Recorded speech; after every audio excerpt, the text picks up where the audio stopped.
With no doubt today, the sweeping changes in the global economy demands collaborative innovation. Globalization has brought worldwide expansion, and that, in turn, has brought mega competition. It's very hard to win around the world on your own today. You need partners because global markets are so complex and the competition is so aggressive. The issues are intricate too. Take climate change, for example. This challenging environmental and resource allocation issue requires steady infusions of fresh thinking.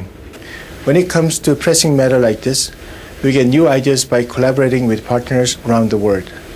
And as a result, the solutions are better. The uncertain economy also requires that join forces with partners around the world who have a local presence and specialized knowledge. For example, SK Telecom was able to open the door to Chinese markets through collaboration with China Unicom. This was a win-win approach for both China Unicom and SK Telecom, making significant advance in commercializing CDMA technology in China. We don't know how 2008 will unfold, but we're sure we are faced with some complicated economic issues that will be best solved through global collaboration. As a CEO of an Asian company, I believe Asia should be a major part of global access of innovation. After all, 60% of the world's population lives in our region, and that's the largest in terms of production and consumption. We are also influenced by Eastern philosophies that stress harmony, consideration, and mutual understanding, so we are predisposed to collaboration. The power of collaborative innovation is a huge new business paradigm, and I believe it will become essential to corporate survival and growth in the global economy. In the end, it's the best way to really create value for shareholders and communities around the world.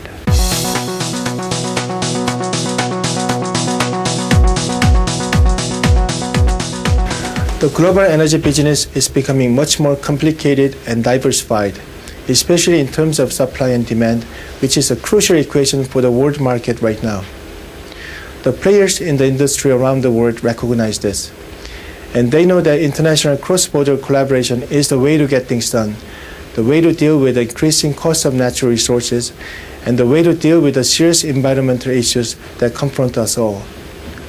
The reality is that global energy industry today is actually more collaborative than anyone would suspect. Investment, for example, are relatively larger, and payback periods are longer than other industries. That's why collaboration with other stakeholders is a significant factor. And it's especially common for exploration and production projects, even among largest companies. Global energy players like BP and Shell, for instance, are joint partners in an oil exploration project in the North Sea. Continued collaboration is critical for industry. We need to work together in securing natural resources, especially with increasing demand in China and India. We must find a way joining forces and offsetting rising raw material price in order to help mitigate global energy supply and demand imbalance. And we need agreement on strong environmental standards, which include developing eco-friendly renewable energy together. The bottom line is that global energy business today must be a true multi-stakeholder partnership, and we are committed to that.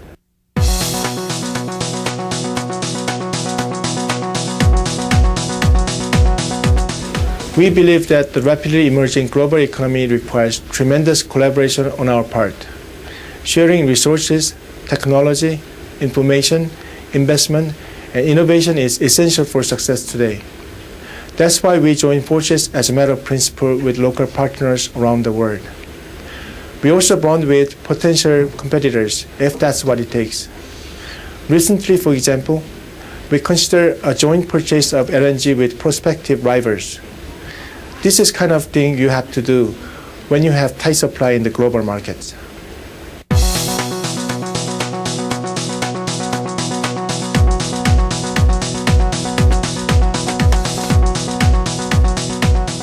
I hope we can develop initiatives that will expand collaborative innovation. We need ideas and approaches that will enable us to build a robust global collaboration structure. Part of that is removing obstacles that prevent government and industry from successfully joining forces. The bottom line, as I mentioned earlier, is that we can create even more broad-based global wealth if we can agree on fluid and unfettered way of collaborating.